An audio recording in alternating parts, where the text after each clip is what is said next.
climb up to 22 degrees.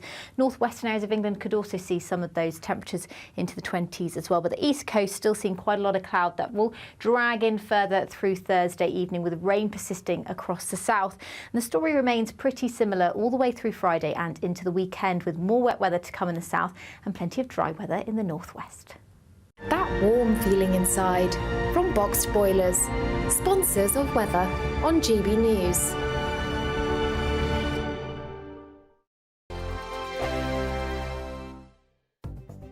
The latest GB News travel.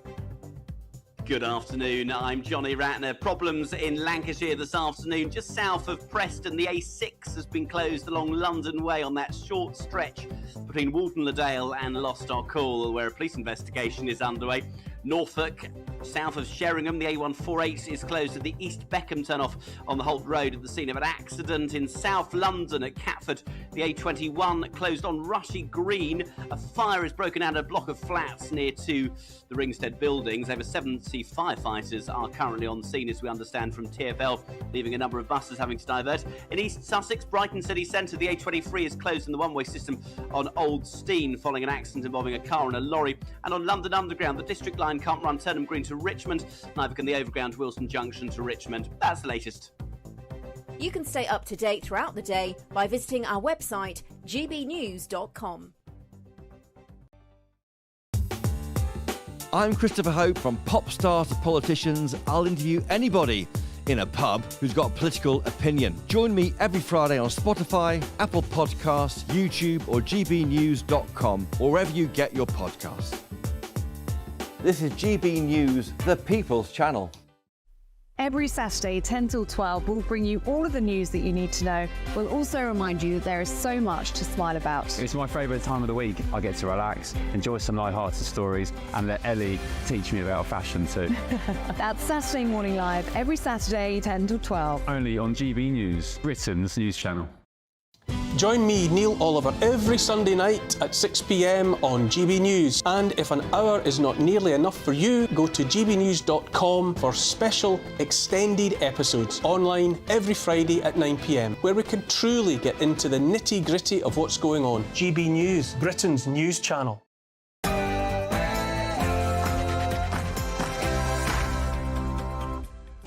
Hello there, it's 6 o'clock. I'm Michelle Dewberry, and this is Dewbs & Co. Coming up tonight, a devastating report out into the Grenfell tragedy, of course, released today. Everyone basically seems to have blood on their hands, if you ask me. Do you trust that a tragedy like this will never happen again? I'll talk to a Labour housing minister about that. Also, speaking of Labour, there's rumours now that Angela Rayner will scrap the right to buy scheme. Should she? Also, I want to talk about pensions and pensioners in this country. State pension is costing more and more.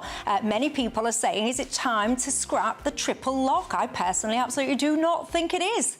What do you think? And Priti Patel out. That surprised me. Did it surprise you? And is it the right move forward?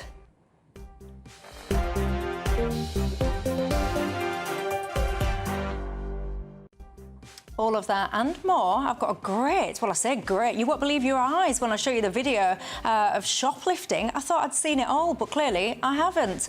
Look, before we get into all of that, let's cross for 6 o'clock news headlines.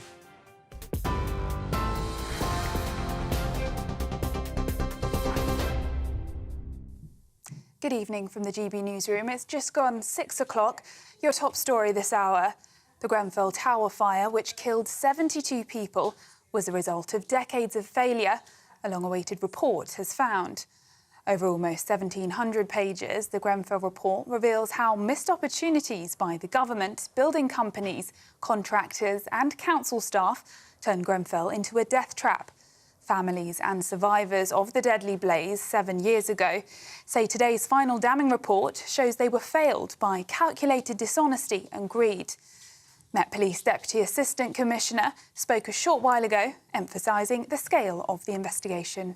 Our criminal investigation into the Grenfell Tower tragedy is one of the most largest and complex investigations the Met Police has ever undertaken.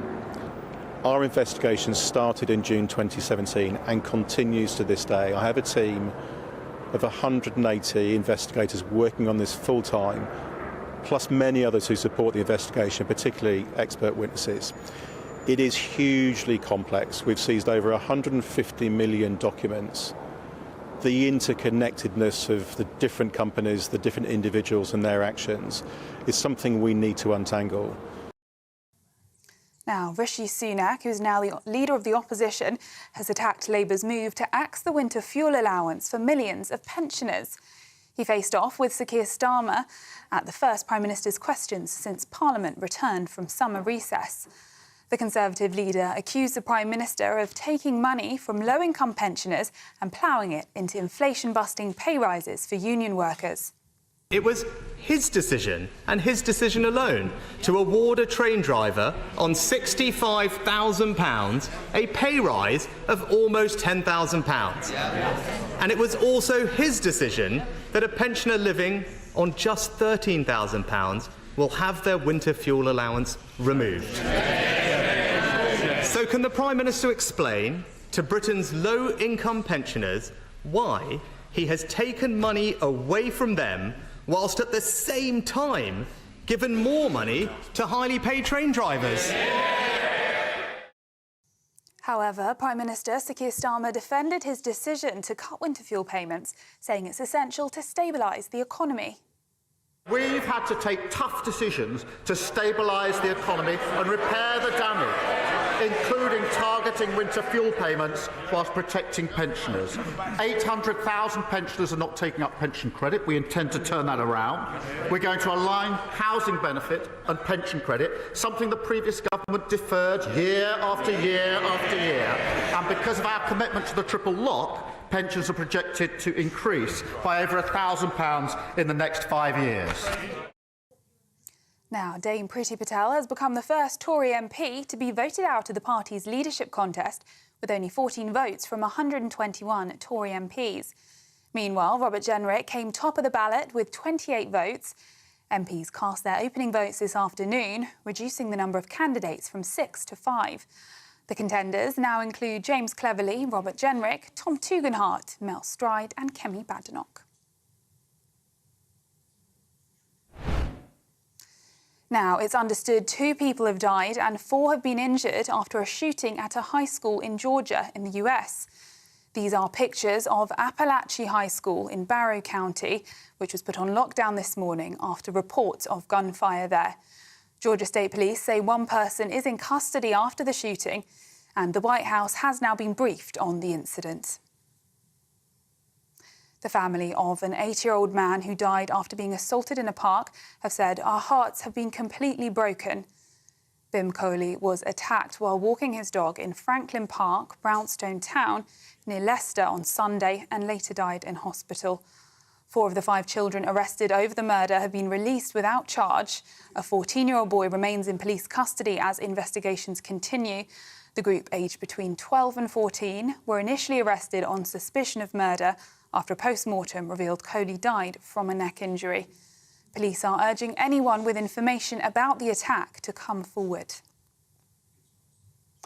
And Oasis have 2 new dates for their Wembley 2025 tour after their tour sold out over the weekend. The band said tickets will be sold by a staggered invitation-only ballot process.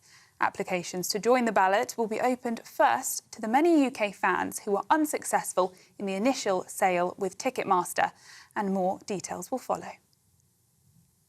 Those are the latest GB News headlines for now. I'm Sophia Wensler, more in an hour. For the very latest GB News direct to your smartphone, sign up to News Alerts by scanning the QR code or go to gbnews.com/alerts.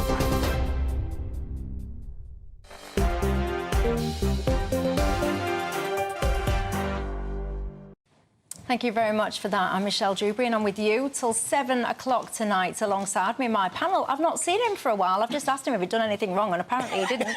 Quintin Letts, the parliamentary sketch writer at the Daily Mail. Yeah, we have. We've let him back in. We'll judge his performance by 7 o'clock and decide whether or not he's allowed back in again. Also, my Wednesday regular now you are becoming, Aaron Bastani, the co-founder of Novara Media. Welcome to both of you. You know the drill, don't you, on Dewbs & Co. It's not just just about us. It is very much about you guys as well. You can get in touch with me all the usual ways. You can email me at gbviews@gbnews.com. You can go to gbnews.com/yoursay. That's not an email address, by the way. Many people get in touch and say you've got a bounce back. It's not an email address. It's a website. You can go on there. You can talk to me and each other. What a treat. And you can also, of course, tweet or X me. But wherever you are, you're very, very welcome tonight. There's lots I want to talk to you about this evening. But of course, I must start with the horrendous findings of the report that's been released today relating to the Grenfell tragedy. Absolutely horrendous situation. 72 deaths, essentially avoidable. I would argue that I don't think anybody comes out of this well, whether it's central government, local government, whether it's the organisations involved. Everybody, in my humble opinion, comes off pretty badly. Social murder, that's the phrase that John McDonnell, Labour MP, used in the House of Commons today. The House of Commons today was a strange place. It was very statesmanlike, I suppose you could say. It was very sombre and all that you'd expect. But for me, it really lacked anger, and I was glad that John McDonnell's talked about social murder. Jeremy Corbyn was quite good. Diane Abbott was OK. But on the whole, the House of Commons, to me, was far too tame, and there's a reason for that, perhaps. It's 7 years. This is 7 years it's taken for this report to happen, and I think £170 million.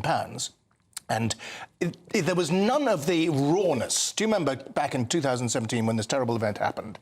There was a tremendous rawness in the Commons that day and in the days afterwards. And all that sort of sense of danger had gone. And I just got a feeling today that the elite, the establishment, sort of looking after itself, making sure that nobody is fingered too much for any personal blame in this. I'd have liked the Commons to be much more angry today about the dreadfulness of what has gone on.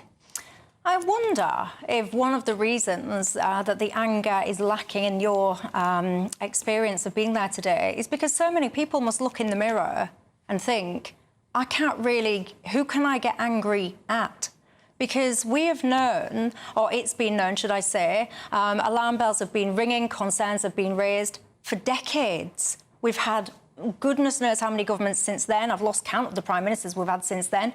This has spanned all different parties. Well, let's have a list of the housing ministers since 1991, for instance, which is when there was a terrible fire of this type in 1991, and governments since then have done nothing. Let's have a list of the permanent secretaries of in charge of in the civil service responsible for housing.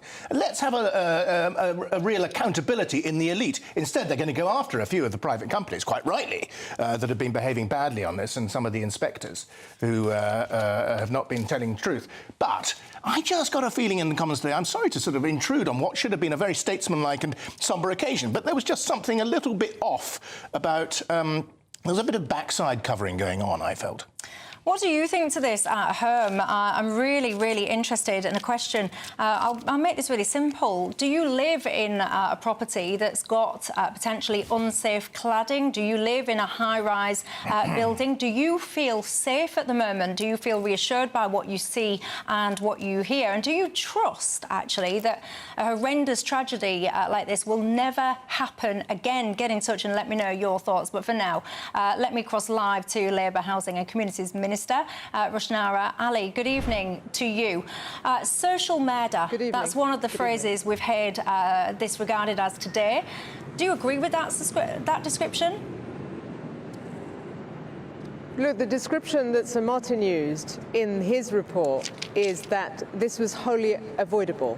And what we need to do is learn the lessons and make sure that we respond to the recommendations. The Prime Minister has made a commitment that we will respond to those recommendations within 6 months. But we've known, we've had alarm bells ringing now for almost 3 decades about these kind of incidents. We've had a variety of different governments in place, Tory, Labour, coalitions. I've lost count of the amount of prime ministers. So it's not happening, is it, these learning lessons? The report sets out that successive governments have failed to provide the protection and tackle this issue. And so what's absolutely crucial is that we make sure that buildings that are unsafe the remediation work happens speedily. It hasn't happened fast enough. And you make a really important point about the fact that people are living in unsafe buildings, and they need these buildings to be remediated. And as an MP who represents a constituency with cladded buildings, I have spent years campaigning, as many others have, to make sure this happens. And what we want to do is ensure that we speed up the remediation work. Money is being made available for that work to be done, and it's on the building owners to do that work. Do you trust that they will? Well, there are already powers that can be used. The regulator has been in place now. That was part of the legislation that was introduced under the last government. We supported the legislation. What we will do is consider the recommendations that have been published today. We will look at what else we can do to speed up action. The Prime Minister's already made a commitment to ensure that we take action. And of course, there are existing powers that can be used, and we are also making sure that the resources are being made available. And where action's not taken, we will want answers, and we will hold those owners who are not doing the work to account to make sure they get the job done. It's really important. As you pointed out, people expect and have the right to live safely in their homes. So what would you say then to anyone watching this conversation tonight that absolutely do not feel safe, and yet again tonight going to bed frightened about cladding that they've got on their property, frightened about plans in place in their high-rise and so on and so forth? What would you say to those people to reassure them? Well, look, we have to take action to speed up the remediation work. What's clear is it hasn't happened fast enough. And one of the first things that the Deputy Prime Minister made clear is that we will do all we can to speed up that work and remediation so that people can live safely in their homes. And going forward, we will look at the recommendations and respond as quickly as possible. We will use existing powers. We will ensure that the government provides the support that it can to get that work done so that people can live safely in their homes. Yeah, I mean, we talk about safety, which you're quite right to bring back. You are a minister then that is responsible for building safety. What's your expertise in that sector? Well, look, I have campaigned on these issues long before, ever since I've been an MP, in fact, because the voices of residents have often been left out. And, they're often the ones who see the problems early on. And what we've seen is that their voices haven't been central enough. And one of the points that was made is about the deregulation. And for me, what's been really important is highlighting those. When I served on the Housing and Communities Select Committee many years ago, in fact, before the Grenfell Tower disaster, I raised the concerns that residents were raising with me in my constituency about the fact that the safety issues they were raising on repairs and maintenance, which can then become bigger issues, were not being tackled. And I have been a long-time campaigner on these issues, on building safety, on remediation. I think I applaud that. I'm determined to make sure that we use the powers that this government has. We work across party wherever possible to ensure that we address the safety concerns that people have. Yeah, and I applaud all the work that you're doing there. I think it's really important that people's voices and concerns are listened to, and I applaud that. But my specific question was, if you're a minister that's responsible for building safety, that sounds quite technical to me as a layperson. So I'm just pondering and trying to understand your expertise specifically when it comes to building safety, if that's your remit. Well, we have access to experts as government ministers in terms of regulators. I'm asking about your experience. Expert advice, and that is, and as I've set out to you, I have worked on these issues for many years as an MP on select committees, and as ministers. As elected representatives, we of course draw on the expertise of other institutions and other players, and the regulator has a central role in providing the advice and giving input to decision making. That is part of our system. OK. And also, as well, financially, we're talking about resources. We all know that resources are very tight at the moment. And a report came out a few days ago, actually, that puts a cost £340 million on preserving the Grenfell site and building a memorial. Your thoughts on that? Well, look, the last government made a commitment, and we support that commitment, to make sure that there's a lasting memorial in memory of all those who died in the Grenfell fire tragedy. We are absolutely committed to that, and committed to making sure that their voices are brought in, and they play a leading role in making sure that there is a lasting memorial. Thank you very much. That's Rushanara Ali, Labour Housing and Communities Minister.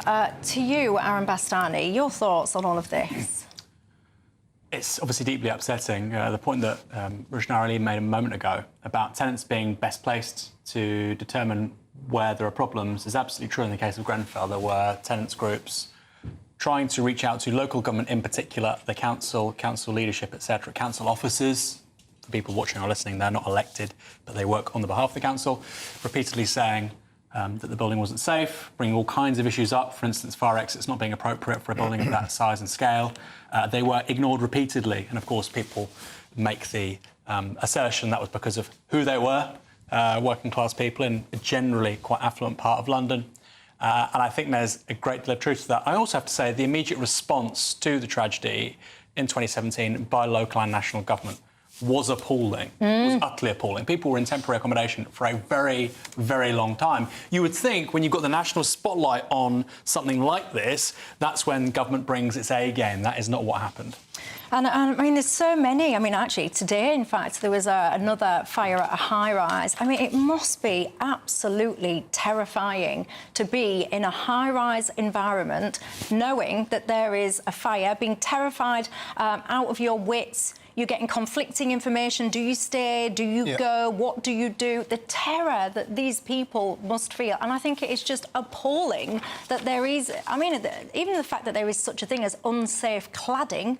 Why does such a thing even exist in the first place? One of the things that I thought was quite interesting was the building research establishment, the BRE. There's much criticism of the fact that that was privatised in 1997. And many people are basically saying that there has been too much privatisation in some of these processes, and it's corporate greed, essentially, that's led to some of this. What do you think? Well, that's what the report says, and I have no doubt that that is true.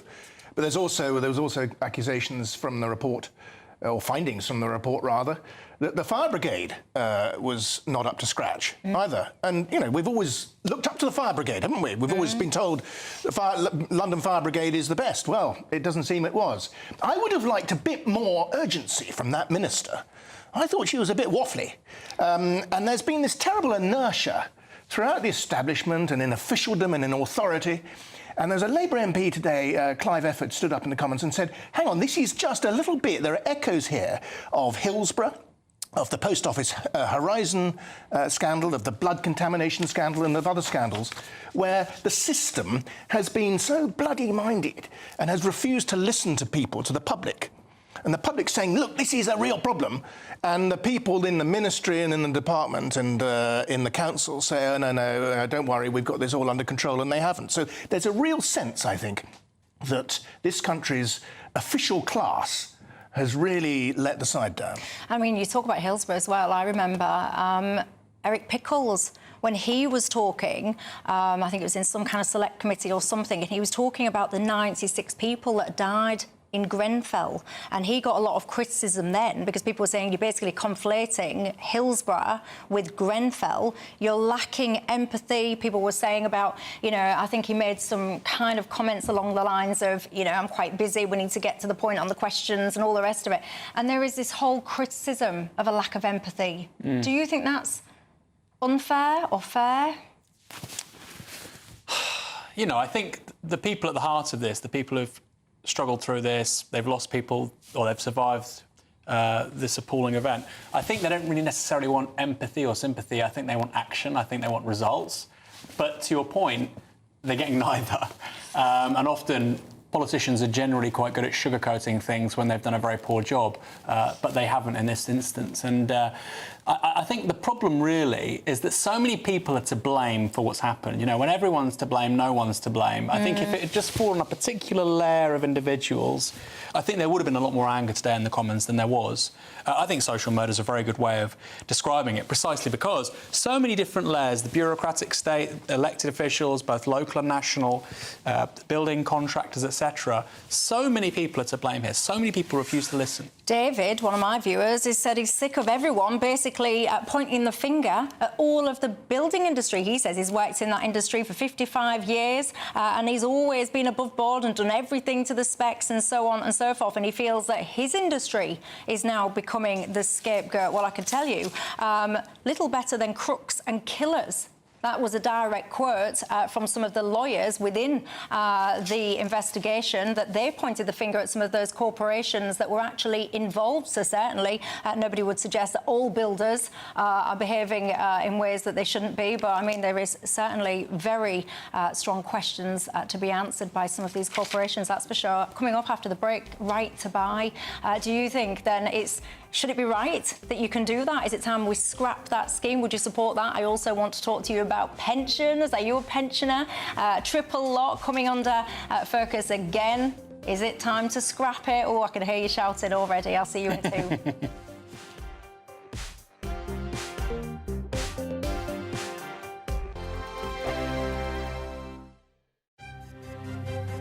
GB News Breakfast, every day from 6 a.m. Luke Douglas Hugh is a plogger. It's the act of jogging and picking up litter at the same time. I thought it had something to do with cycling, but I was thinking of recycling. You better explain what the term is. Plogging it originates really as an expression from Sweden, from someone called Erik Alström, who combined the two words of plocka in Swedish and jogging, so plogging. And what does plog uppa mean? Picking up. Oh, I see. Oh, I see. All right. Yeah. Oh, all right. Do you take a bag with you or something and you pick up rubbish? There you go. Absolutely, yeah. In terms of being a jogger, how do you combine the two? Because joggers wouldn't want to keep up the pace, Yeah, they wouldn't want to you? keep stopping to pick stuff up, would they? I'm the coastline runner. I run the coast collecting plastic pollution. Which mainly. coast? Well, I've done the whole of the East Coast, from Lowestoft to Leith. Wow. And then cut across from Edinburgh to Glasgow on the Grand Union Canal. Yeah. A few years ago, someone said, Luke, don't get all grand and stuff. You're not the coastline runner, you're just a plogger. And I thought, hang on a minute, what's that? And I looked into it, and I realised that that's what I was doing. Do you do it entirely on your own, or do you do it in groups? I do it. I originally started on my own. I got clapped off by a mayor in Great Yarmouth, but now more and more people join me, and I. What I find interesting is that, I mean, jogging, you could say, is just something you do for yourself, for your body, but what you're doing is something extra. I mean, you're making a difference. Do you think you make much of a difference? No, to be honest. Oh. I don't. I think I'm making a difference in raising awareness of not polluting our beaches so much. GB News, the People's Channel. Join me, Nana Akwe, for an informative, interactive news programme with a difference. It's fun. No, he didn't say that, though. I'm so surprised. I think there's an element of truth to that. Join me from 3 p.m. every weekend, only on GB News, Britain's news channel. I'm Tom Harwood.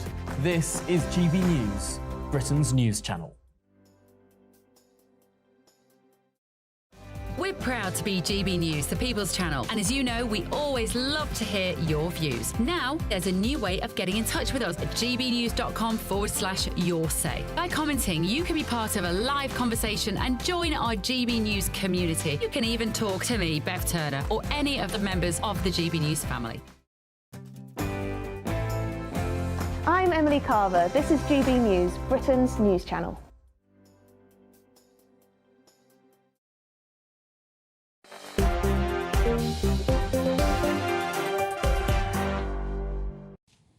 Hello there, I'm Michelle Dewberry and I'm with you until 7 o'clock. Quentin Letts, the parliamentary sketch writer at the Daily Mail, and Aaron Bastani, the co-founder of Novara Media, remain alongside me. Lots of you are raising concerns and questions about why all of this with Grenfell is taking so long. I mean, yeah, you can imagine. Well, yeah, because we've had years of the investigation. We've now got a much longer time frame to wait before the Met Police conclude. Then you're going to have an even longer time frame again for the CPS to look at it and decide whether or not they can press charges and so on and so forth. If you are the relative of one of these people, I mean, we've seen all of these, lots of relatives speaking out today. I mean, you'd be absolutely furious, but where do you point your fury? Where do you point it? I think I don't know. I'm not in the position of being one of those unfortunate relations, but I suspect that all they would want would be to have the truth found out and to have a sure verdict. Well, they've got some of that today, but as far as prosecutions taking another 2 years, what on earth is going on? And it just seems to me that this is it's the establishment trying to tame the anger by delaying things, and also lawyers making a lot of money. This inquiry has cost, is it £170 million? Well, most of that will have gone to lawyers. One of my viewers has got in touch saying he's a landlord and he's got a building with the same cladding. He said it's an absolute nightmare. He says he can barely remortgage it, can't sell it. He's got a tenant in there that's not happy either. He says the whole thing is pathetic and insulting, the way that they are dealing with Grenfell. Keep your thoughts coming in. Look, Right to Buy. Angela Rayner, I suspect you'll all remember that she didn't do too badly, actually, when she got rid of her Right to Buy scheme. So, obviously, she was pretty keen on the scheme. But now there's rumours abound that apparently she might be scrapping that scheme. What do you reckon to that, Quentin? Wonderful, blatant hypocrisy from Angela Rayner, and she'll get away with it because she's a ballsy sort, and she's the sort of female version of John Prescott. And slightly better than Prescott, actually, in some ways. But, I think she can dance better than him, I'd imagine. Sorry? I think she can certainly dance better than him. Yeah, but as far as the policy goes, Right to Buy was brought in by Mrs Thatcher undoubtedly as an ideological move, but then it turned out to be one of those ideological things that was terribly popular. And that makes it difficult to use ideology to get rid of it because, OK, ideology against ideology, that's fine, that's politics. But when something is popular, it's a brave move politically to get rid of it. So that, I think, makes it tricky territory for the Labour Party, not just because of Angela Rayner's hypocrisy, but because, people actually quite like the Right to Buy. Aaron? Well, I don't know if Angela Rayner's got a right hook like John Prescott, but yeah, she probably is a better dancer. Bet she has. Not impossible. On the Right to Buy, look, it would be great if she paid back the discount she got on that £79,000 house. I don't think she will, but that would be an amazing gesture. If she said that, that would be really, really, I think, really cool. But why? Why would she do that? Oh, she's a politician. Politicians make gestures. If she said, you know what, now I've got the cash to pay it back, I'm getting rid of this scheme, I want to look coherent, politically, intellectually, that's what I'm going to do. But anyway, park that for a moment. She now gets a free country house, doesn't she? That's it, not quite. Look, whatever your position on Right to Buy, the point is we don't really have many houses left to sell. True. And this is now really a position that's held by councils across the country who are broke. And the thing is, let me provide something of an analogy. Imagine you were bankrupt. You were £2,000 overdrawn. You'd maxed all your credit cards, but then you decide to go down the pub and say, you know what, lads, tonight the drinks are on me. That's the equivalent of councils giving these massive discounts, or very large discounts, on council properties being sold. In London, very, very large discounts, more than £100,000 sometimes, I believe. That's the equivalent. You've got no money, but you're selling these very valuable assets at below market rates. It makes no sense. I don't think anybody on the left or the right should be arguing for it. We can park those debates from the 1980s and the 1990s. The world we're in today is very, very different. If we want cheap housing, and I think everybody in politics wants cheap housing, I like home ownership. I think that's That's a question of supply. We need more housing. We need to look at how we can address that. But right to buy is a different issue. So if we had a scenario there where it was one in, one out, so any time we discounted a sale right to buy, and then there was this promise that was actually delivered, that an equivalent house would be built, so there was no supply issue, hypothetically, would you support it then still or No, not? because I don't... Personally, I think the market's actually quite good at building houses. The idea that councils would have to build homes, I just think that's generally not something I'd be very keen on. You could argue maybe for a publicly owned national house builder, but the idea that each council would procure that stuff, I'm not a huge fan of that generally. If they want to incrementally build their own sort of council portfolio, that's something else. But doing what you're doing, I don't think it makes sense economically. And of course, the system as it stands is the money doesn't stay local. It goes to national government. So if you have an asset and you sell it below market rates, why would you then build a replacement asset which you have to pay market rates for? The economics of it don't really make much sense. Do you think that we've got it about right in terms of eligibility for some of these council houses, social housing? I always remember that union boss, and as I say, I can remember him, I've forgotten his name. Bob Crow. Yeah.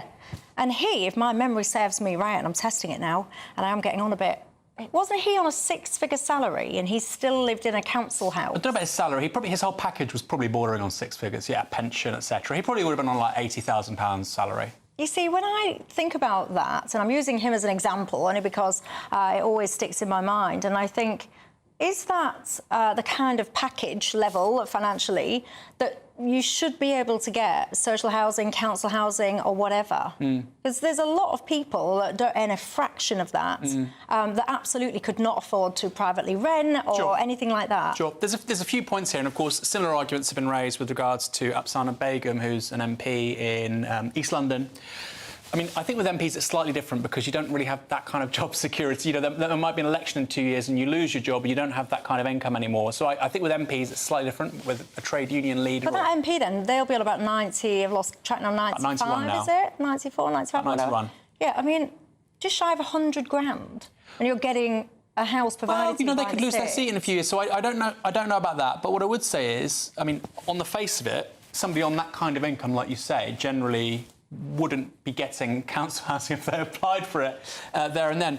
The argument that somebody like Afsana Begum would make, or Bob Crow, is that I've been raised in this home, I deserve to stay in this home. If somebody's got roots in an area and they've lived somewhere for a very long time, I see the argument, but I can also see your point, particularly in London, given the scale of the housing crisis. Yeah, it's unbelievable. But to own your own home is a tremendous liberating thing. OK, you have to take responsibility for it as well. And that was one of the reasons this policy was so successful, because people were liberated, and they also felt that they had to look after the house better.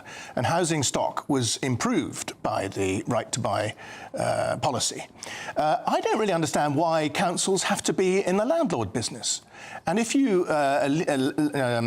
liberated them from that duty, then you could close council housing departments and save the councils a lot of money that way and allow the whole housing sector to be done privately. I'd have thought that was perfect. It's not as if the houses go away anywhere. Houses are still there. This theory that housing stock is reduced by private landlords taking over is just not true. I mean, so in response to that, in the 20th century we had two housing booms, right? Now, the right will generally point to the 1930s. Millions of these lovely big houses built in the suburbs, gorgeous. My dad lives in a place like that in Bournemouth, lovely. They were almost all built by the market, all built for profit. In the 60s, 70s, we had a different kind of model, which was lots of private houses being built, but also lots of council houses being built. And so it depends what your ideological lens is at. If you're saying somebody's from the left, they'll often go, well, we need to do what we did in the 60s and 70s. Somebody on the right will say, we need to do what we did in the 1930s. I mean, they're probably both right. Right? It depends what kind of regulatory framework you've got. What are the blockages? Right now, it seems that the private sector cannot build like the 1930s, and of course, it's a big debate as to why that's the case. Brian, he's got in touch and he says the right to buy was Margaret Thatcher's worst mistake ever. He says, harsh words. I mean, many people might be queuing up to point out a few more mistakes, I would hazard a guess, watching at home. But you can tell me whether or not you agree with Brian. After the break, I want to talk to you about state pension. Also, the triple lock as well. Do we still need to retain it? And I'm also going to show you a shoplifting video. I honestly, doing this job, thought I'd seen it all. But no, I haven't. I'll see you in 2.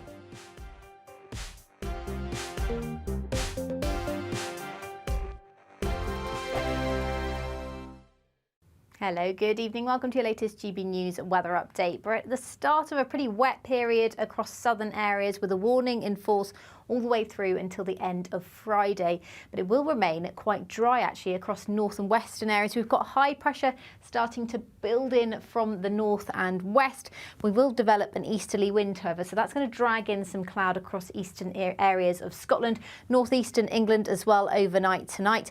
Further north and west though, staying dry and clear across Northern Ireland and western areas of Scotland as well as some northwestern areas of Wales. Into the south though, some outbreaks of very heavy rain starting to develop, and we do have that warning in force. So potentially a bit of a fresh start to the day across the northwestern areas of Scotland, but it's across the south with plenty of cloud around and outbreaks of heavy rain where we could see some travel disruption where we have got that warning in force. Not everywhere is going to see the rain all day, but where you do see it is likely to bring some surface water. Could be quite a murky start to the day across eastern areas of Scotland as well as northeastern England, but plenty of sunshine across Northern Ireland, the Western Highlands as well as the islands throughout Thursday, and it will feel quite warm in that sunshine with light winds. Much better weather than we've had lately across these areas, and in fact temperatures could climb higher than they have done since May by Friday across parts of the northwest. Very different story though in the south with outbreaks of heavy rain developing. It's most likely to turn quite heavy across southwestern areas of England, South Wales as well, so pretty dull day across the south, but quite a big difference from the northwest. And a similar day to come on Friday. Further outbreaks of rain across the south, so we'd like to see further flooding issues and surface water. Easterly wind will continue to bring some cloud to the coast of the northeast, but it will burn back a little more, so there will be more in the way of sunshine on Friday, more widely in northern areas. Another fine day to come Saturday and Sunday in the north with further outbreaks of heavy rain across southern areas. Bye-bye. The latest GB News travel. Good evening, I'm Johnny Ratner. Well, of course, it's stage 2 of the men's cycling tour of Britain. So various closures in place through Darlington town centre today until around 10 p.m. tonight. And as they head over the Yorkshire border towards Whitby and Redcar, expect queues on routes through Yarm and Stokesley particularly. In Lancashire, south of Preston, the A6 remains closed between Walton Liddell and Lostock Hall. A police investigation is underway. On the M6 in Cheshire, the inside lanes closed northbound 20 to 21. North of the M56, 4 vehicles are involved in an accident. On the M1 in Leicestershire, lanes closed on the southbound Exeter Junction 24, the East Midlands Airport turn-off, where a lorry's broken down. In South London at Catford, the A21 closed after a fire broke out at a block of flats. 70 firefighters remain on scene. And in Devon, the A38 is blocked westbound east of Plymouth following a breakdown. That's the latest. You can stay up to date throughout the day by visiting our website gbnews.com.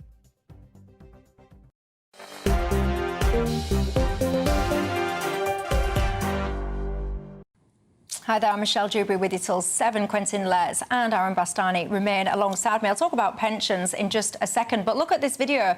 It caught my eye today and I thought I can't let my show go by without showing it to you guys at home. Watch. Look at this. I'll describe it on the radio. I'll describe it if you're listening on the radio. So it's a shop. You've got a gang of masked, hooded men, and they go into this shop like they own the place. They jump over the counter, and you won't believe it if you're listening on the radio when I tell you what they brought with them. They have brought with them a wheelie bin. Yes, you heard that right, a blue one, which I think is glass recycling, so at least they've got the right kind of wheelie bin, because they then proceed to fill it with booze, with cigarettes, with anything they quite frankly feel like taking, and off they wheel it.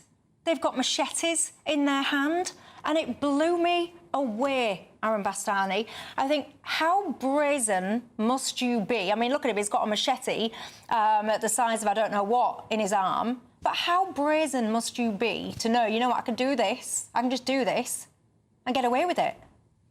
Yeah. So far. They might yet get caught. But I can't even. Maybe I'm just getting old, Quentin. But it never used to be like this. It never used to be. You're correct there. You're correct there, Michelle. Wheelie bins behind counters, machetes. Yeah, brazen. Absolutely taking the mick and, you know, let's hope they get caught. I'm appalled, ladies and gents, by what society is becoming, honestly. I should say, Michelle, and I agree with you, that isn't, you know, something we've seen for decades. But in the 80s and 90s, you did have lots of car radios being stolen, lots of handbags and cars being stolen. I remember being a primary school kid and my mum's bag being stolen twice in 1 year.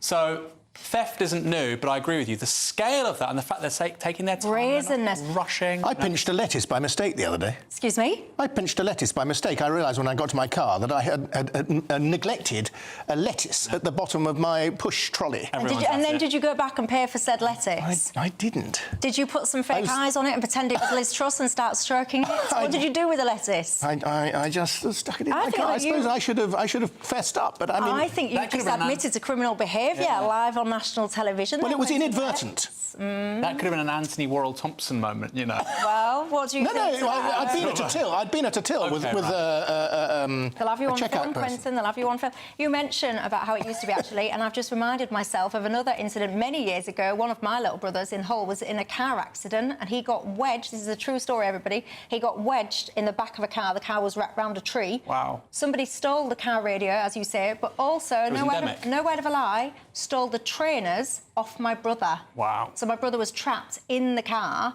and they stole the trainers off him before the ambulance got there. Vultures. It is, I'd forgotten about that. How revolting. So maybe society has been like this for quite some time. Ugh. Anyway, look, before I set myself up having a heart attack or whatever, let me talk to you about pensions, because the Treasury now expects the new full state pension to rise by £400 a year in real cash terms.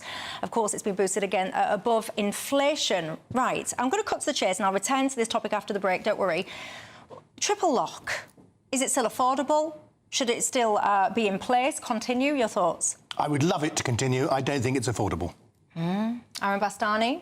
Michelle, I love being popular with the audience, but I'm not going to do it here. He's absolutely right. We need to get rid of it. I don't think it will be got rid of either, because I think it's politically impossible to dismantle it. But when we say it's not affordable, I mean, I get a little bit frustrated by what we deem to be affordable these days, where we deem our priorities to be. Because we always want people to be decent citizens, contribute into the pot of society, try and kind of provide for themselves, whatever. And I don't like pensions being referred to as a benefit, because it's not a benefit. It's something that people are entitled to, especially having paid into the system. OK, let me rephrase it. It is not affordable while we are giving so much away in foreign aid. Well, it's not affordable while we're doing an awful lot or keeping within current budgets. But I would have thought that if you asked the public, is it more important to have decent pensions or to give money away in foreign aid, I'd have thought they might say that pensions are more important. That's where I would make a choice. Reprioritisation of funds. Your thoughts?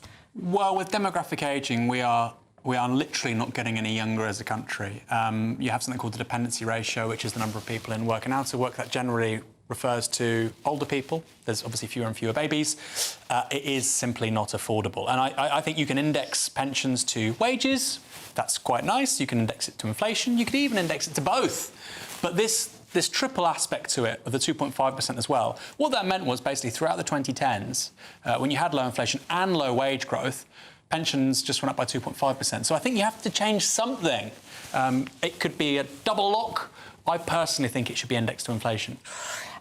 Liz has got in touch saying, oh, here we go, people saying that the state pension is unaffordable. Basically, she says she has such a low pension, it's most difficult, she says, to live on. She starts telling me about pensions in Spain as well and how much they are. She says a chance would be a fine thing. I've worked and paid national insurance for 44 years, says Sandra. I want the triple lock to be protected at all costs, not just for those pensioners now, but for all future pensioners. And that's one of the things that people do forget. It's all well and good being a young whippersnapper, saying things like, get rid of the triple lock, but you one day, my friend, and it'll go so fast in the blink of an eye, you will be that pensioner 6 years' tomorrow. time, 5 years' Be time. careful what you wish for. Look, who's... I declare an interest. Oh, I thought you meant me. No, not you. I was going to say I'm not that old. You've got 30 more years. Yeah, I've got, a few. Look, after the break, I want to talk to you about the Tory leadership. The Tory leadership contest, that's got a bit more interesting today, for the wrong reasons, though, if you ask me. Priti Patel out. Did you see that coming? What do you make to it? I'll also continue the pensions conversation with you. I'll see you in 2.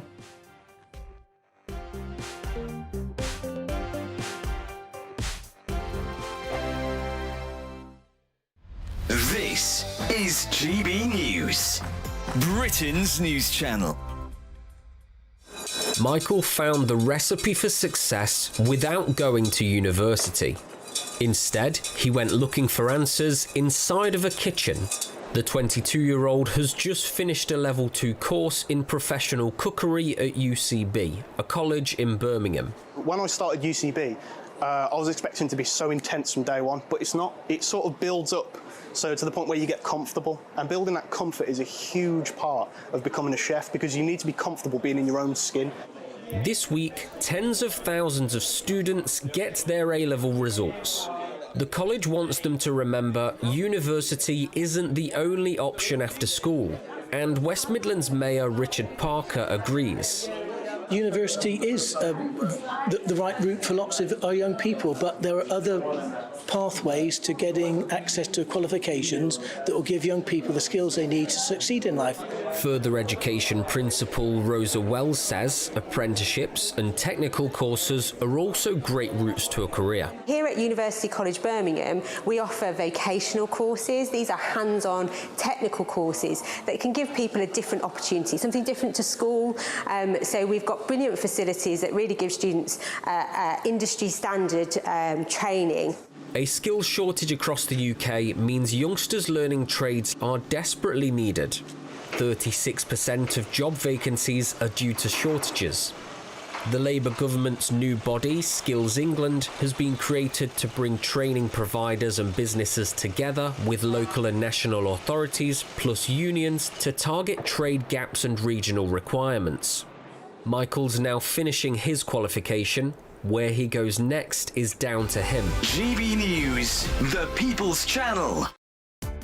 Welcome to State of the Nation, daily plunge into the stories shaping our country. I'm Jacob Rees-Mogg, and Monday to Thursday we bring you the insights, the facts, the truth about how our country is being governed. Because what happens in Downing Street matters down your street. Tune in to State of the Nation every Monday to Thursday, 8 to 9 o'clock. Only on GB News, the People's Channel, Britain's news channel. Good afternoon, Britain. Your lunchtime update on the stories that matter across the UK. From breaking news and insightful analysis, inspiring stories and lively debates. You're comparing yourself to a former Prime Minister. Which is it? Stay informed, stay updated, stay entertained. I just don't know how anyone would not want to be there. Every weekday from midday. We are Good Afternoon Britain, only on GB News. Britain's news channel.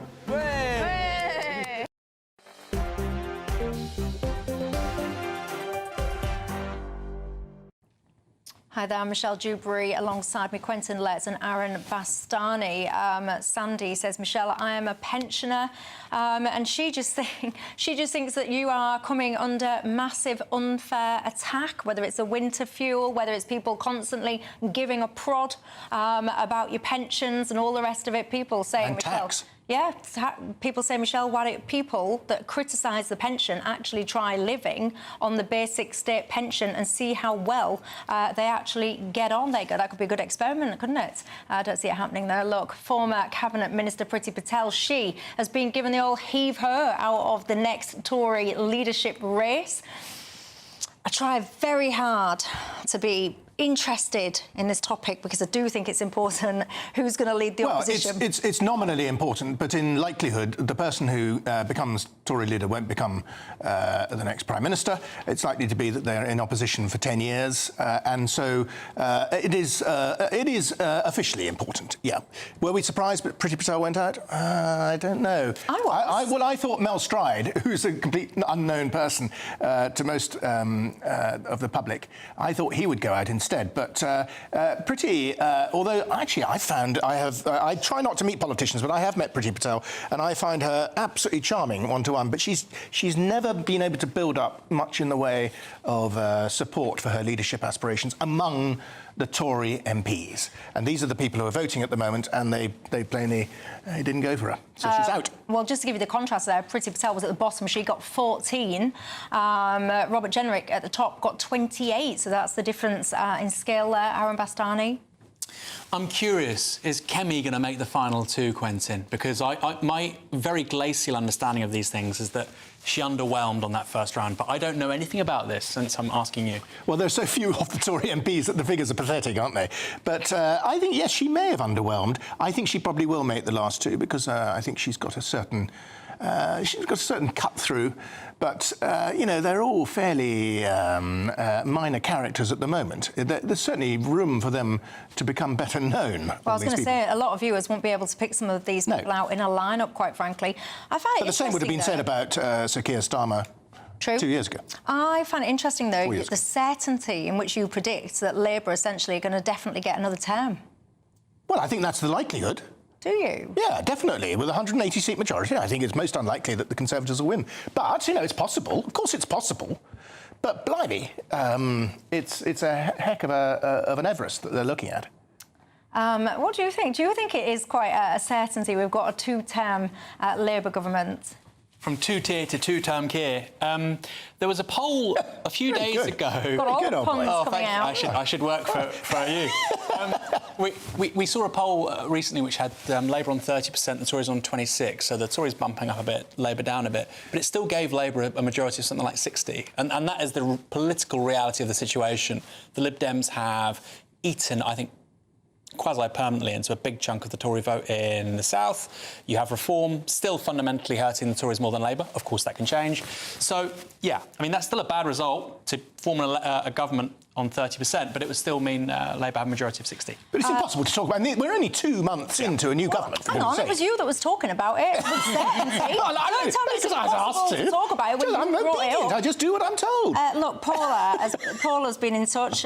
She says, categorically, Labour will not be in power for 10 years either. She does not agree, she says, with your guest Phil. He's been in touch on Twitter. He says, Michelle, getting rid of Priti Patel basically shows that the Tories are going down the same path as they've previously gone down before, and that they haven't learned anything, he says, from their embarrassing general election defeat. The members should have voted almost instantly, I think he reckons. JT says pensions. What about all the people who have chosen salary sacrifice to focus on things like private pensions? Are they going to be the ones to get criticised and punished next? Many people criticising the priorities of anyone that would try and slash any spending, it seems like, towards pensioners, whilst we are spending eye-watering sums pretty much everywhere else. The danger for Labour, Michelle, is it not? You're going to have to tell me the danger for Labour a bit later on, because look at the time, it flies. Oh, sorry. Thank you, gents, for your company. Thank you to each and every one of you at home. A treat for you after the break, Andrew Pierce. I'll see you tomorrow.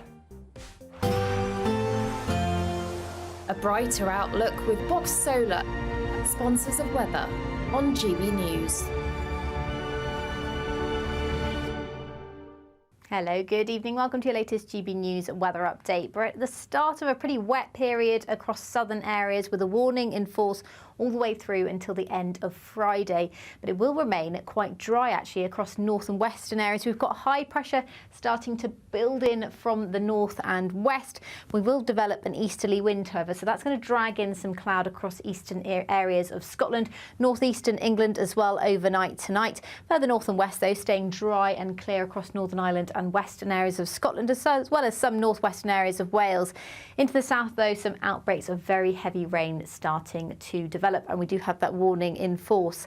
So potentially a bit of a fresh start to the day across northwestern areas of Scotland, but it's across the south with plenty of cloud around and outbreaks of heavy rain. We could see some travel disruption where we have got that warning in force. Not everywhere is going to see the rain all day, but where you do see it is likely to bring some surface water. Could be quite a murky start to the day across eastern areas of Scotland as well as northeastern England, but plenty of sunshine across Northern Ireland, the Western Highlands as well as the islands throughout Thursday, and it will feel quite warm in that sunshine with light winds. Much better weather than we've had lately across these areas, and in fact temperatures could climb higher than they have done since May by Friday across parts of the northwest.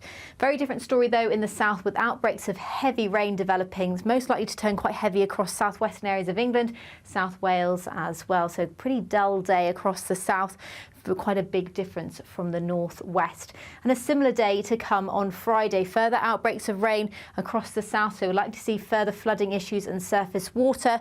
Easterly wind will continue to bring some cloud to the coast of the northeast, but it will burn back a little more, so there will be more in the way of sunshine on Friday, more widely in northern areas. Another fine day to come Saturday and Sunday in the north, with further outbreaks of heavy rain across southern areas. Bye-bye. Looks like things are heating up. Boxed boilers, sponsors of weather on GB News.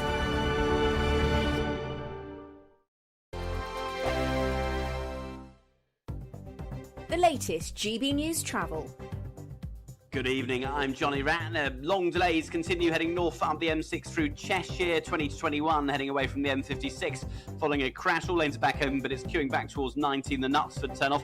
In Gloucestershire, the A48 remains shut through Minstware for the scene of a serious two-vehicle collision. South London at Catford, the A21 still closed after a fire broke out, and a block of flats. Over 70 firefighters remain on scene at the junction of Rosenthal Road. East Sussex, the A23 closed through Brighton city centre on Old Stein in the one-way system after a car and a lorry collided north of the A259. St James Place is also closed off. There's a large spillage in the area. And in Devon to the east of Plymouth, the A38 westbound blocked the Deep Lane junction where a lorry's broken down, and trains are suspended to and from Frome and Somerset as urgent repairs are underway. That's the latest. You can stay up to date throughout the day by visiting our website gbnews.com. This is your channel. Hello there, I'm Eamon Holmes. Thank you for joining us on GB News, Britain's news channel. Tune in to Friday Night Live with me, Mark Dolan. GB News royalty with your perfect start to the weekend. Lucky us! Feisty and fearless guests. Well, I'm a normal person, so ask me. Honest opinions that raises more questions than a Gary Barlow tax return. And a few surprises along the way. Might be cold in this studio. That is Friday Night Live with me, Mark Dolan. 8 to 9, only on GB News, the People's Channel, Britain's news channel. I'm Patrick Christie's. This is GB News, the People's Channel, Britain's news channel.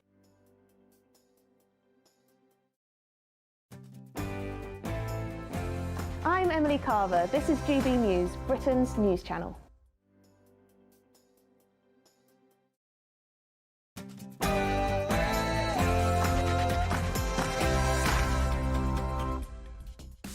Good evening, I'm Andrew Pearce, covering for Nigel Farage this evening. Well, yesterday we saw one of the deadliest attempted channel crossings so far this year.